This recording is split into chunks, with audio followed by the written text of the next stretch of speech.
I'm going to take a look at some of the recent additions that I think kind of round out things for me since I've kind of settled on the 57 Radio Kings and this mixed badge of 80s and 90s, or actually 70s and 90s Gretsch. The stop sign is probably, the stop sign toms are probably 70s and the bass is a 90s.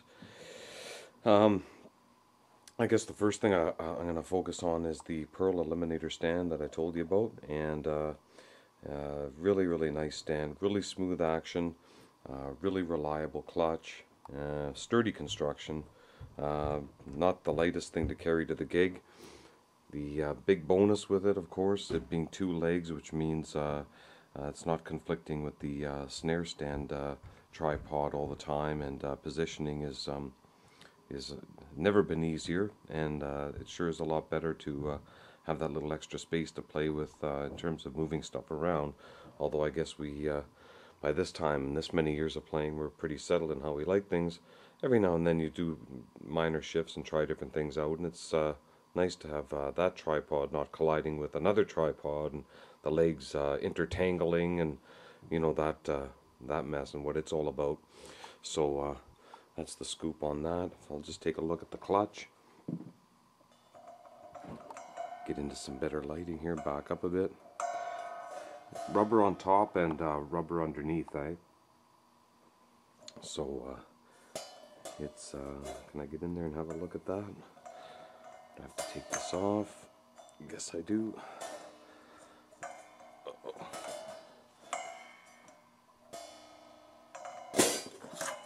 Okay, there we go. Did it.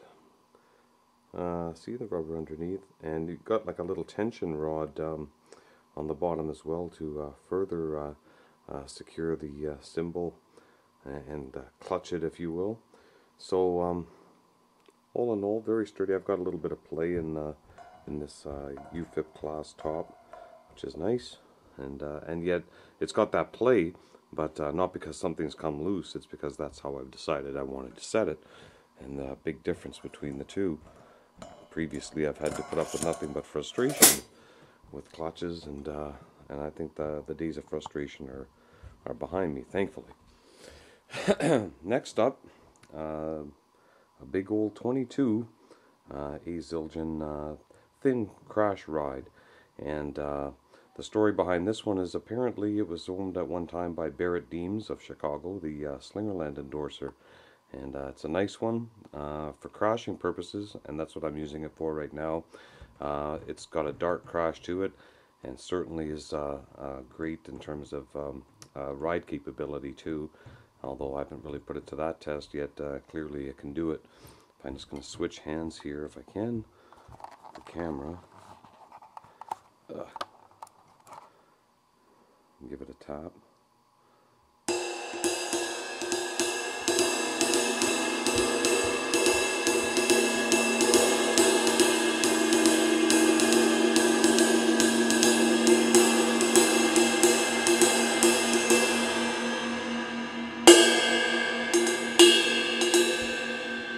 And if you give it a whack, of course, you're going to get a whole lot of volume.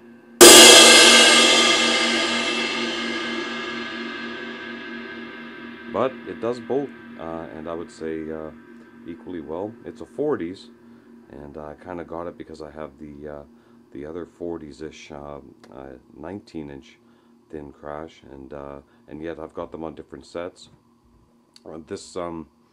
This particular one is being used with an Azuka 18 for a little bit of bright on one side, and then it kind of gives it a little bit of darkness on the left. And I have that thing for big crashes lately.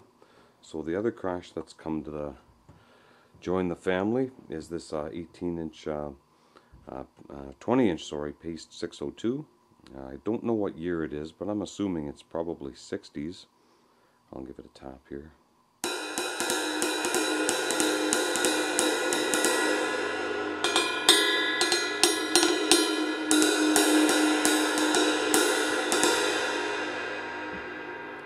It's nice. I also use it as a crash, and I'll give it a shot here.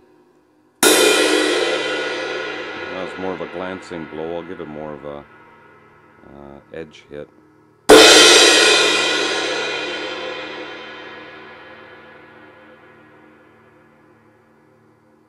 really like it. I think that does it with the other cymbals I had, and then these two. I would call it a day as far as cymbals go. Always on the lookout, of course, for a little deal here or there, but it seems like that should just about do it.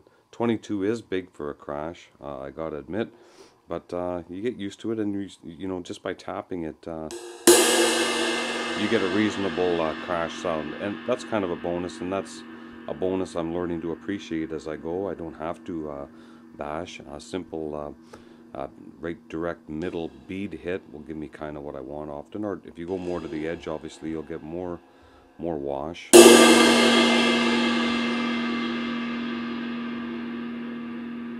The Barrett Deems part, that's what I was told, and the seller was reliable, so I'm inclined to believe him.